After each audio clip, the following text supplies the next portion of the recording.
Every single day, data is trying to tell you a story. It's hiding right there in plain sight, just waiting for someone to decode it.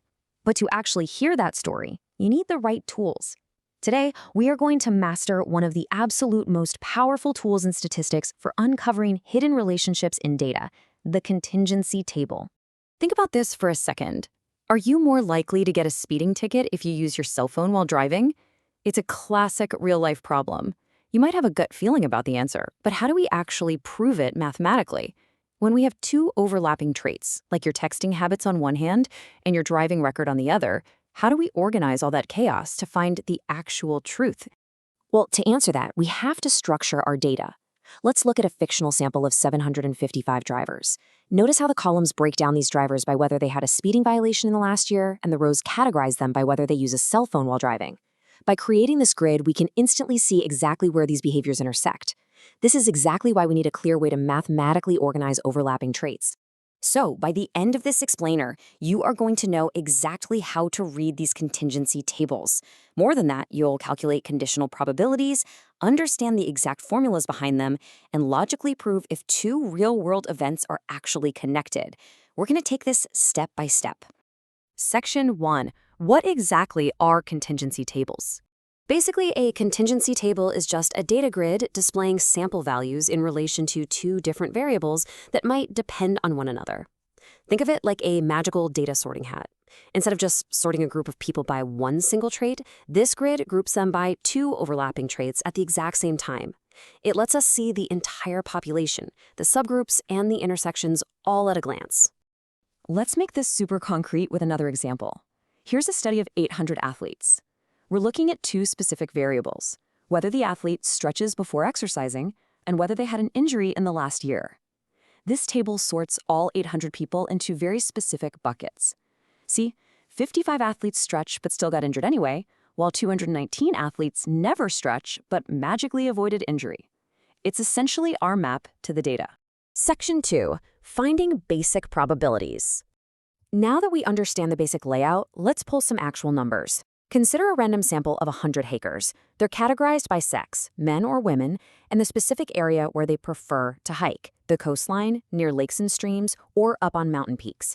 Suppose we want to find a simple baseline probability. What is the exact probability that a randomly chosen hiker from this whole group is a woman?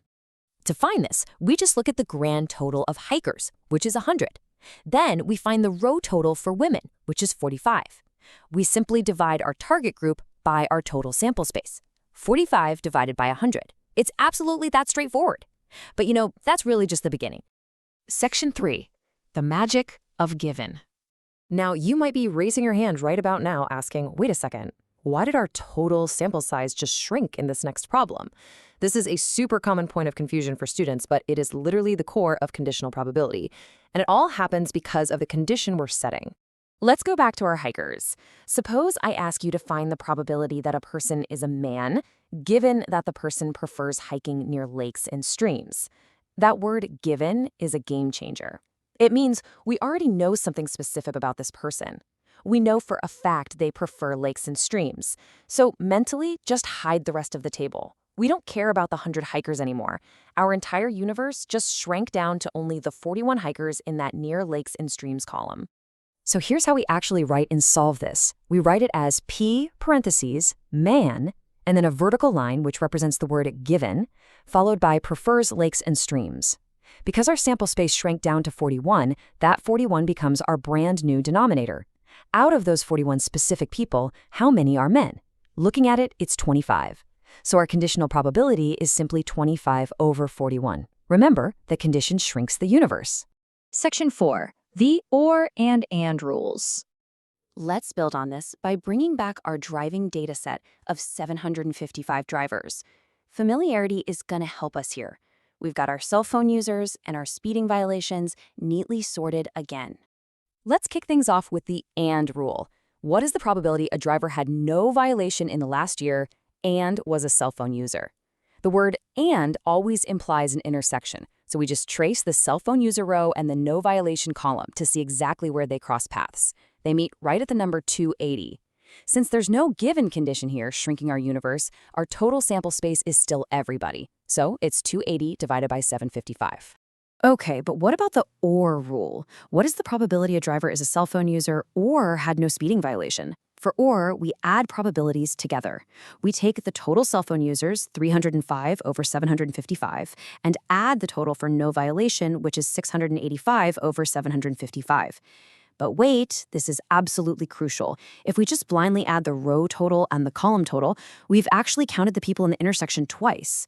We have to subtract that overlap of 280 so we don't double count. So the real math is 305 plus 685 minus 280, all over 755. That gives us 710 over 755. Always remember to subtract the overlap. Section 5. Testing for independent events. Let's pose a direct question using our hiker data from earlier. Are the events being a woman and preferring the coastline independent events? Basically, does a hiker's sex have any mathematical bearing whatsoever on whether they prefer the coast? Well, the beauty of this is we don't have to guess. We can prove it. Here is the standard 3-step formula for checking independence. Let's call being a woman event F and preferring the coastline event C. Step 1. We find the probability of F and C happening together. Step 2. We find the individual probability of F and multiply it by the individual probability of C. Step 3. We compare the two answers. If they are perfectly equal, boom, the events are independent. They do not affect each other. But if they're different, they're dependent.